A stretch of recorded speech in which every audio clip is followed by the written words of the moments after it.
I'm Jennifer Isabella. And I'm Keith Johnston. Your co-host for Forrester's podcast, What It Means, where we explore the latest market dynamics impacting executives and their customers. Today, we're joined by Principal Analyst Michael O'Grady to discuss the impact of automation on jobs in Europe. Welcome, Michael. Hi there. It's good to be here. Michael, and welcome. This is so exciting. We're going to talk about Forrester's Future of Jobs forecast. And, this research is not new. JP Gounder and Craig Leclerc started this work a few years back and had some interesting takeaways, actually forecasting up to 2030.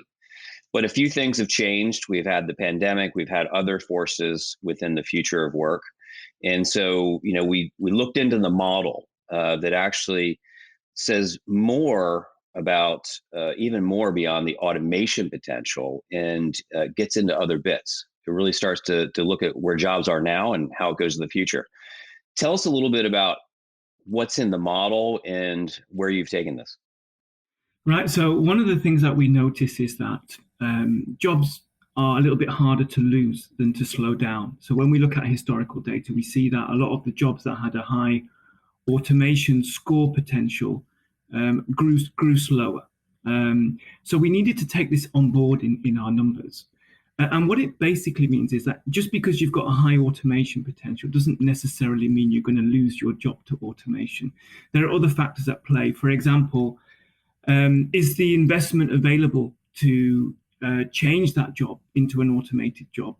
If is there a commercial product available that can do that, right? So you need to move away from automation potential and move towards automation potential combined with automation likelihood. And it's those two combined that give you an idea as to what things might look like. I think another aspect is that when you look at routine jobs in Europe, now you can define routine as you like, but the International Labour Organization, if you add up the number of jobs that they say are from clerks or from elementary occupations or plant and machinery type jobs, a little bit like the Forrester JP's model about cubicle workers, if you add those together, you get about a 37% share in EU5 of jobs that potentially you could say are automatable. But it's not that simple because you can't break down a job into its elementary tasks and say that we can automate the whole job. Maybe it's just some part of the job that can be automated. So one of the things that's important to triangulate the forecast is to look at the routine score in Europe and to see whether that's consistent with the outcomes that we're getting from our forecast. So that's what we do. And a few other things that I would say is the Frey and Osborne's model is still in our forecast. It's still a good framework that we're using. It's just changed. It's just modified. And the other thing that we assume is that the more a country has GDP per worker is elevated, the more likely is you've got money to invest, right? So the way you invest in the US is going to be different from how you invest in Europe and how you invest in low-income countries like India or Russia, or how you might invest in China, say.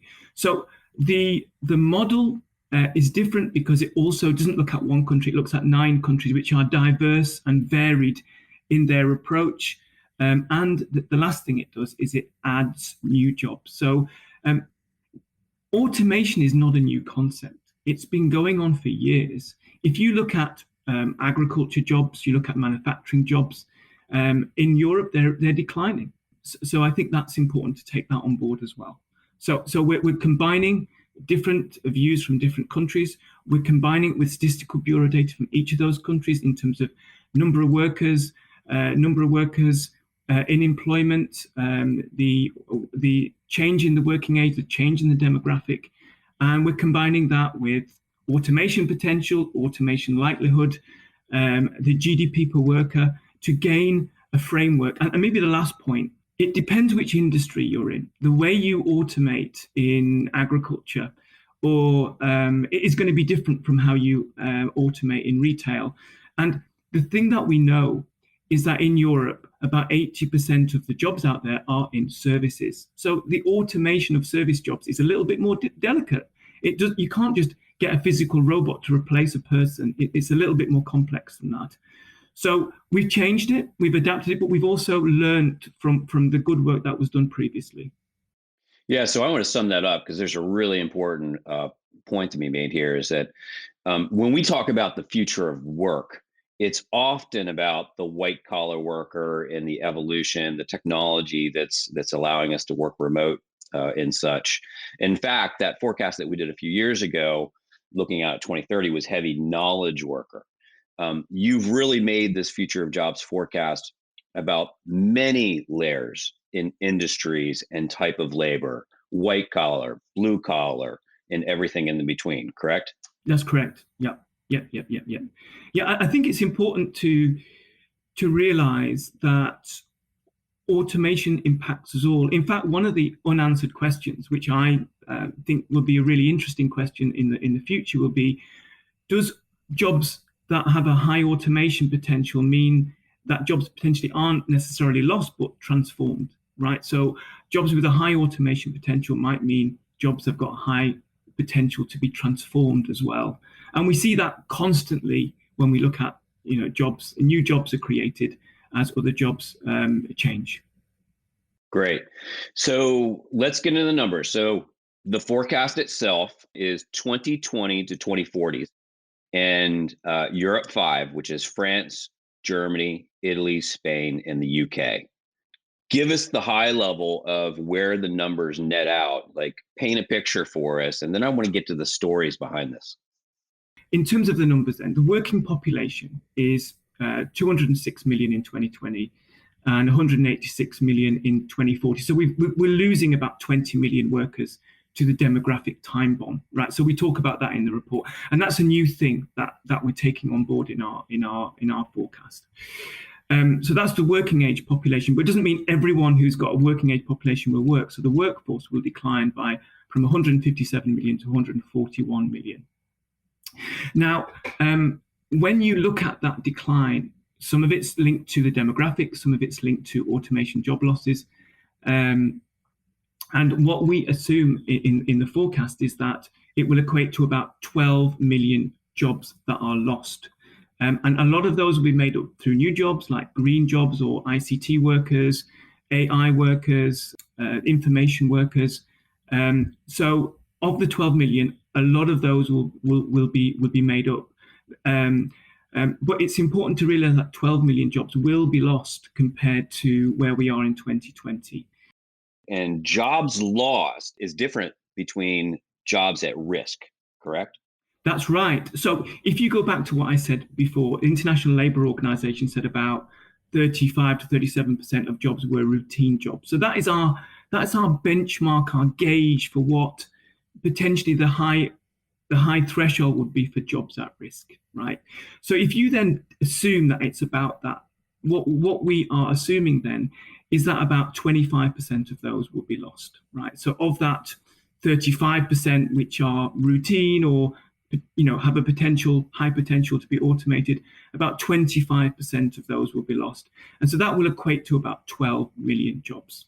And those categories, the wholesale, retail, transportation, food services, correct?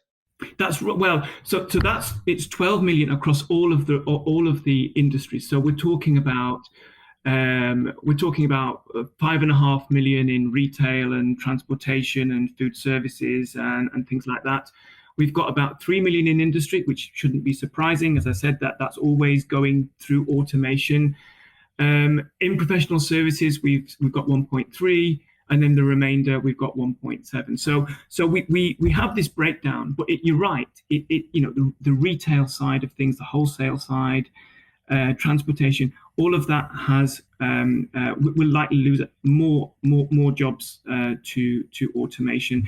But one of the interesting findings here is that within that segment, there will be jobs transferred. So we know in retail, for example, retail jobs are declining, and a lot of those might be going into the warehouse or going into transportation or into logistics, right? So that's where you need both jobs lost and jobs at risk.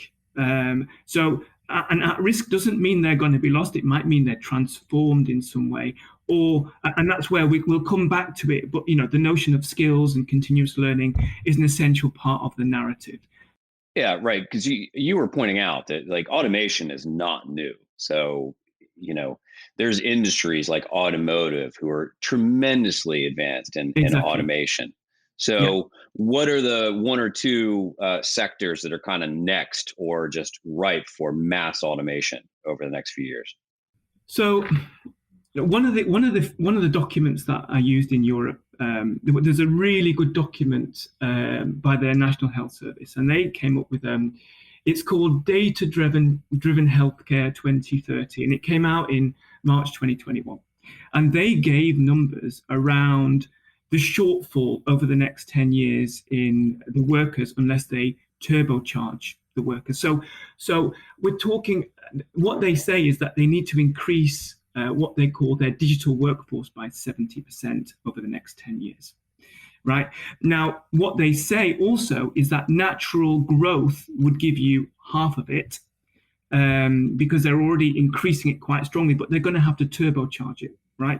So this is where jobs gained comes in, because our jobs gained is jobs gained compared to the natural trend of a forecast to have, if you trend a forecast forward, you will see, various changes in jobs naturally. But what we're looking at is what the changes in jobs are on top of that natural trend.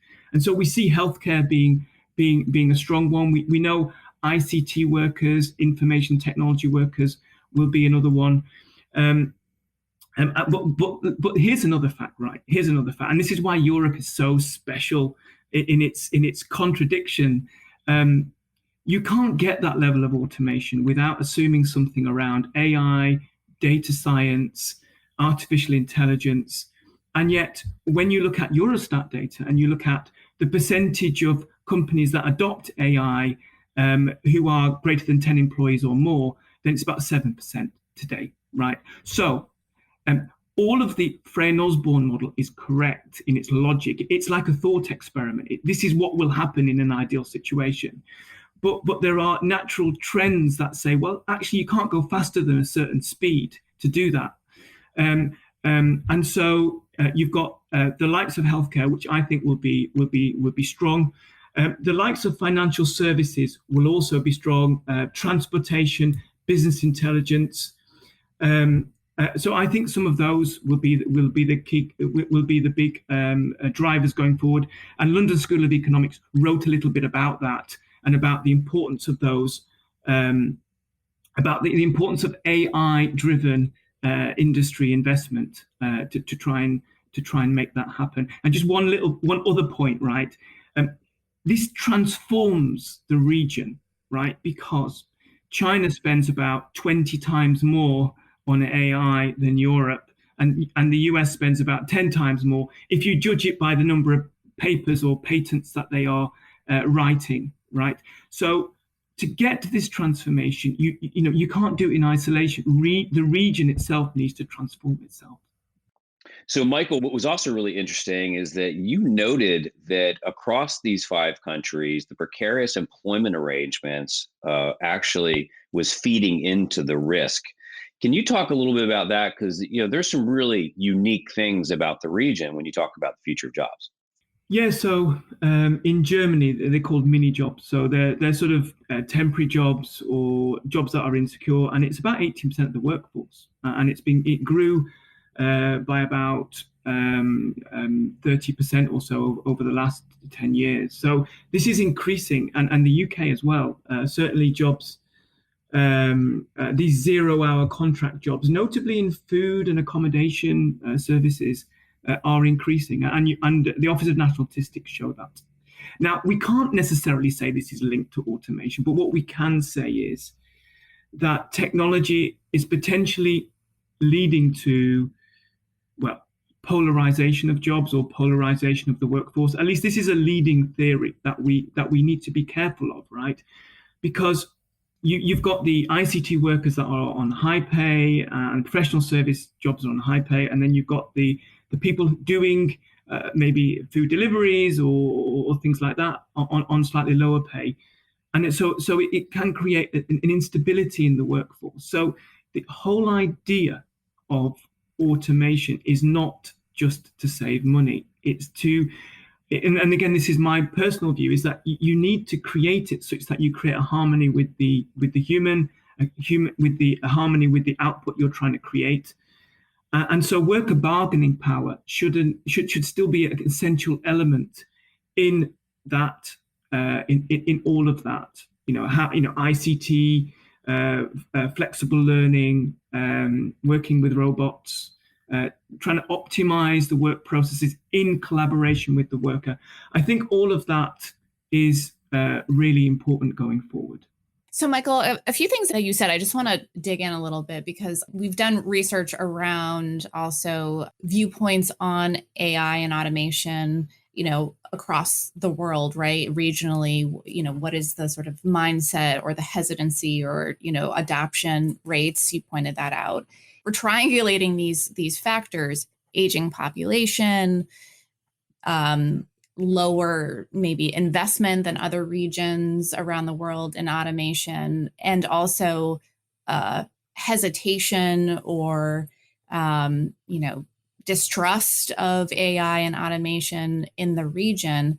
How, you put that in a pot, how are you seeing that play out? And where would that leave Europe in sort of adoption of automation and just, consumers and employees' views here? Yeah, no, it's a really good question.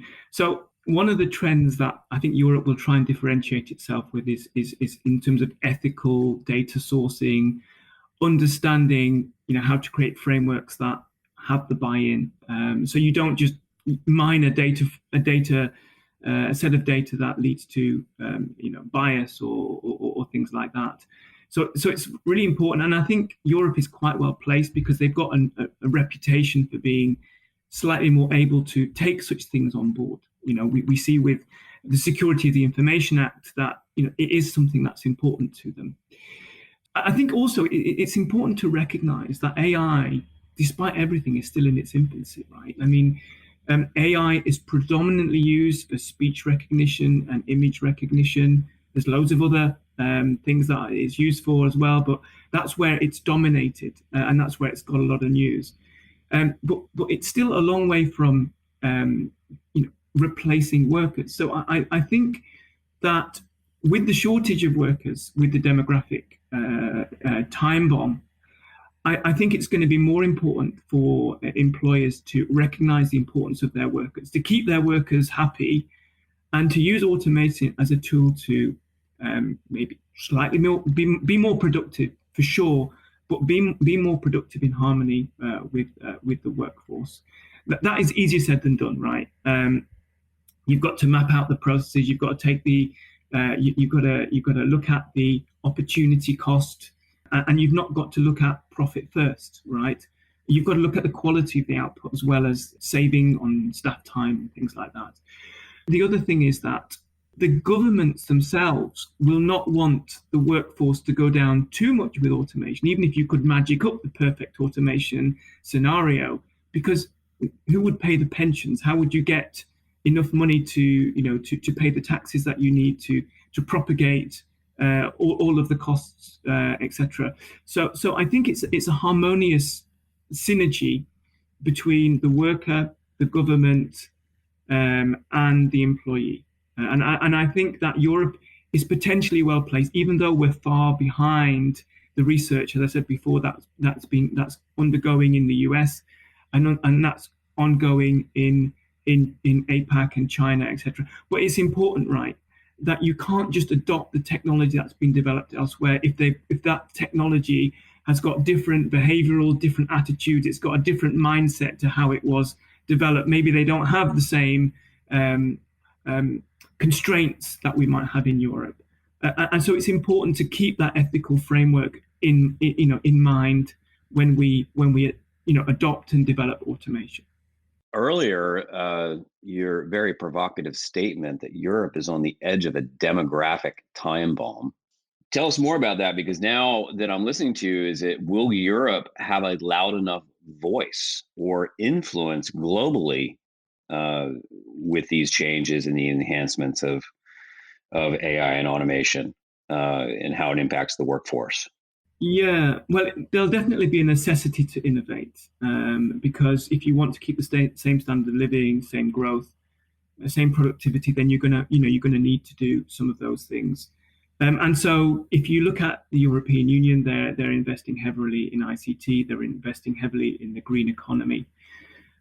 So, I think that is important. But again, developing AI is not instantaneous. It's going to take time, no matter where in the world you are. And I would say the successful implementation of AI is going to be all about implementing it locally. You don't implement it in one place compared to the same as you would in another place. So using local resources to interpret it, to develop it, to customize it is going to be important. We see that in IT services, by the way, when we do our Tech Outlook forecast. IT services are predominantly from the country where they are delivered. So I think that is going to be part of it, right? You're going to have to develop your skill set. You're going to have to develop your AI expertise, both in schools, right back to schools. It's going to have to be in the curriculum earlier, and we're going to have to teach professionals to adapt to the new world of AI or to automation. And that doesn't mean them having to learn loads of new tech things. It might mean that they know their current job and they know the best way that automation would fit in with that to be harmonious with it. And I think, therefore, that a lot of the workers might be in the best place position to advise on how to automate in the best possible way. And it's really important to do this. That is consistent with the labour laws of the land. We know in Spain, for example, that there was a recent judge ruling that said you can't just replace a worker just because it's cheaper with an automation tool. You've got to do something else with respect to that. You can't just use that simple logic. And I think, therefore, in Europe, we're going to have a more symbiotic relationship maybe with the worker. And we're also going to have to develop our own skill set, slightly more independent of other regions as well. So that's how I can see it going. But it's a long slog. We're a little bit far behind compared to other regions.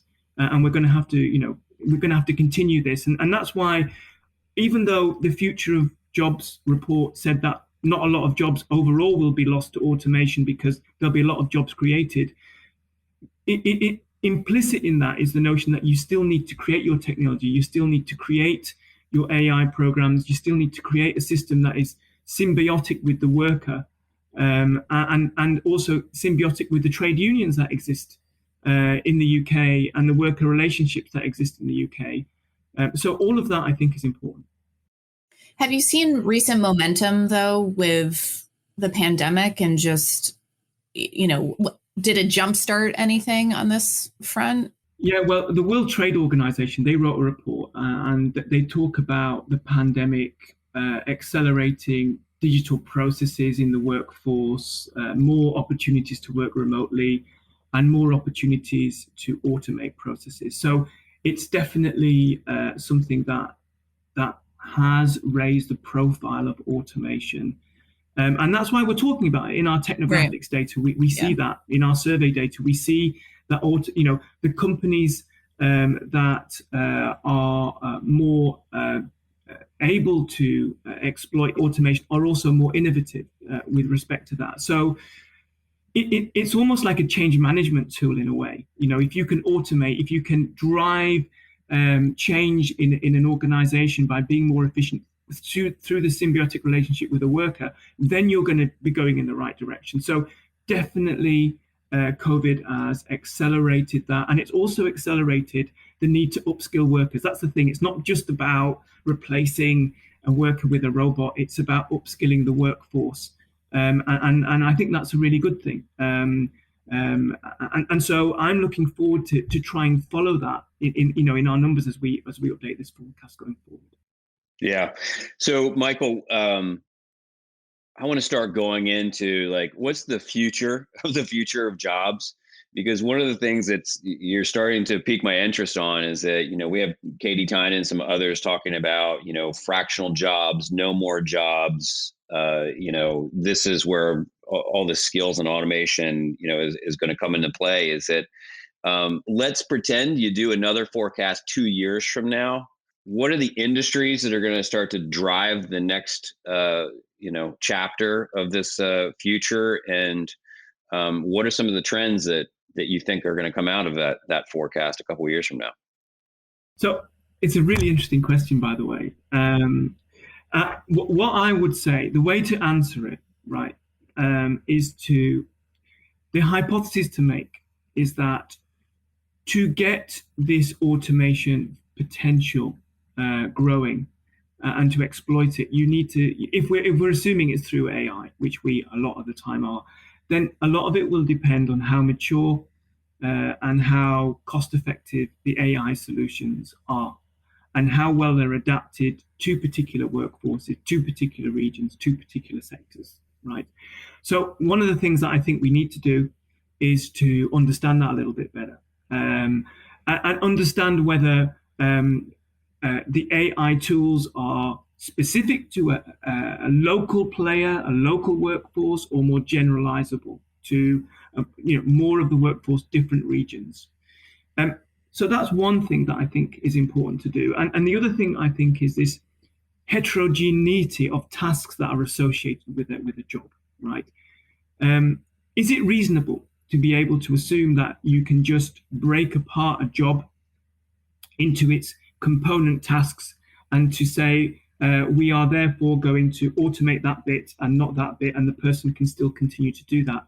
What therefore that means is, if that is the way go forward, and that would mean that you've gone from a heterogeneous approach to a more homogeneous approach where you've been able to segment the way people are working.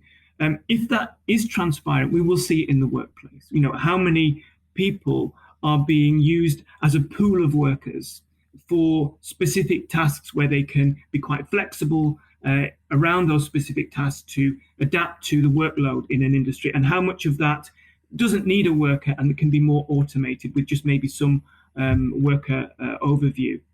So I think the notion of a pool of workers to get around this task heterogeneity will be interesting. Is that a business model that can work? Can it work in all cases? Now, one of the things that I also think will be happening, if we go back to this NHS report, what they were talking about is they had a strong growth in things like clinical informaticians, informatics people, or IT strategy people, and things like that. But what they also said was, and I found this really interesting, was that there's a sort of new role. It's called a hybrid role, where you're a clinical information person, but you're still clinical, right? So you're going across the boundaries of the job market, right? So you're not. So this will be a third way of looking at it, right? Where you're adopting AI, you're adopting, but you're actually getting these new types of jobs that where you keep your clinical expertise, but you also have the IT skills to know how to interpret the data in the most appropriate way. Those would be my three things that I think we'd need to monitor to understand how this is evolving. I'm geeking out on the math behind that, because I feel like 2 years from now, you're not going to be counting jobs. You're going to be counting fractions of jobs to get to your final number. Well, this is the thing, right? In a sense, yes, and in a sense, no, because you're counting fractions of jobs. But if you reorganize yourself in the way that I explained, you would then be in a way where it's no longer a fraction of job. It's a thing that you've outsourced, or you've allowed it to become a free electron that can be automated, right? So this is the thing: you can't do it without transforming your organization, the way you're doing, the way you're working. And how able are we to do that? How realistic is it to do it? And one last point about this is, I think there'll be a divide between how easy it is to do in SMEs and large corporations. Large corporations will have more resources. They'll have more standardized procedures, maybe. And so maybe they might have more resources to be able to start doing that. So that would be something I would look at.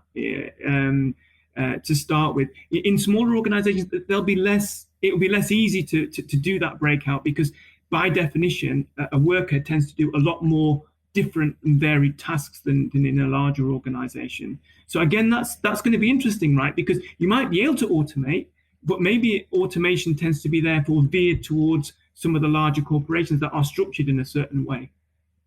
So you're saying the future of jobs is going to bifurcate our economy and the companies within our economy even further? Potentially. I mean, it's a little bit hard to speculate, but what we do know, for example, is that that some of the larger corporations, we see it in tech, in tech spend, for example. The people who provide the technology, they tend to grow faster and be more profitable than the smaller players, right? So I would expect to see that type of logic where if there's a gain to be had through automation, the larger players would maybe be in a position to exploit that first. And that could create maybe a two-tier system, which wouldn't be great, right? So we'd have to make sure that we understood how to cope with that. We'd have to make sure that there was training, adoption, learning across organizations to make sure that the smaller companies were not left behind. It's complex, right? But I think it's fascinating. So, Michael, great insights. This forecast seems extremely valuable. So if you were to take this forecast and to put it in the hands of all of our executive leaders out there, what are the 3 takeaways do you want European CEOs to start looking at right now as a result of your forecast? Well, I think with the reduction of the workforce to the worker demographic, I think it emphasizes the importance of employees going forward. So I think enterprises need to value their employees even more, and understand how they map onto the future. The second thing is, I think AI is with us, and Europe needs to differentiate itself, maybe through ethical data sourcing, maybe through the strong data protection laws that it's got. It can differentiate itself with respect to the other regions that exist out there. And we can use AI then to leverage a competitive advantage in Europe. And the third thing, I think, is there's an urgency to be had with this forecast. 2040, 12 million job loss to automation. It means that automation is an important way to keep competitive going forward. That's awesome, Michael. Thank you for all the insights. We look forward to the U.S. forecast very soon, and possibly APAC. Appreciate you. Thank you so much. Thank you. If you like what you heard today, subscribe to Forrester's What It Means podcast on iTunes, Google Podcasts, and Spotify, or your favorite podcast player.